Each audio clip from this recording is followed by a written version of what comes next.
Prendre en charge les victimes de violences conjugales, c'est l'objectif de l'association Le Cap, basée à Draguignan. Ce jour-là, nous y rencontrons Aurélie, 39 ans. Elle a vécu plusieurs années sous l'emprise de son compagnon violent, qui a tout fait pour l'isoler. Une fois que j'avais plus rien, il s'est dit c'est bon, elle a un mois et elle partira pas.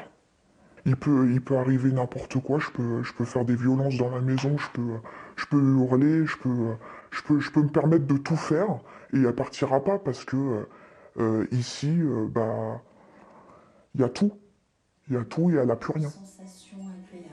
Après 2 dépôts de plainte, Aurélie a fini par partir avec ses 3 enfants.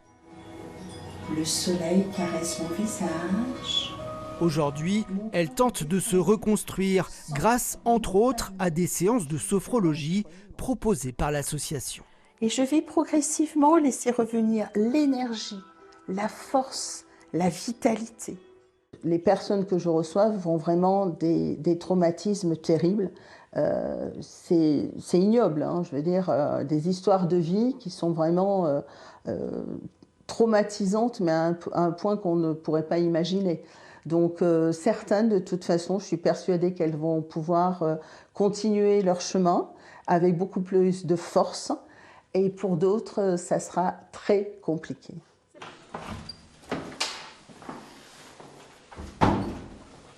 Lorsque la violence se fait trop forte, l'association propose de mettre à l'abri certaines femmes loin des coups ou des menaces. Les victimes peuvent trouver refuge dans cet appartement de 50 mètres carrés. Où est-ce qu'on est alors ici? Alors ici, on est dans la cuisine, enfin dans un des appartements qui se situe sur Draguignan et Trans-en-Provence. L'objectif, c'est vraiment de les mettre en sécurité quand il y a un danger. Et le temps d'une ordonnance de protection, le temps d'une décision de justice. En 2024, le Var a compté 11 morts violentes au sein des couples, ce qui en fait le département le plus touché de la région PACA. Des chiffres que les policiers de Fréjus connaissent bien. Dans ce commissariat, une cellule d'écoute spéciale a été mise en place pour accueillir les victimes.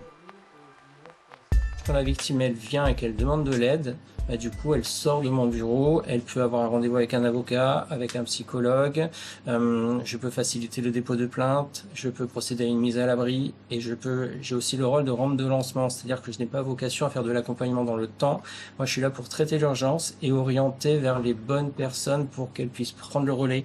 Depuis plusieurs années, la lutte contre les violences faites aux femmes a été érigée en grande cause nationale. La police elle-même s'est formée pour être plus efficace. Quand on se retrouve face à des violences conjugales, il faut savoir comment réagir. Et donc la police nationale, depuis de nombreuses années maintenant, s'est fortement professionnalisée en adaptant ses protocoles d'intervention de manière à faire en sorte que les violences conjugales soient mieux traitées, et ce, dès l'appel 17. Pourtant, il reste encore beaucoup à faire.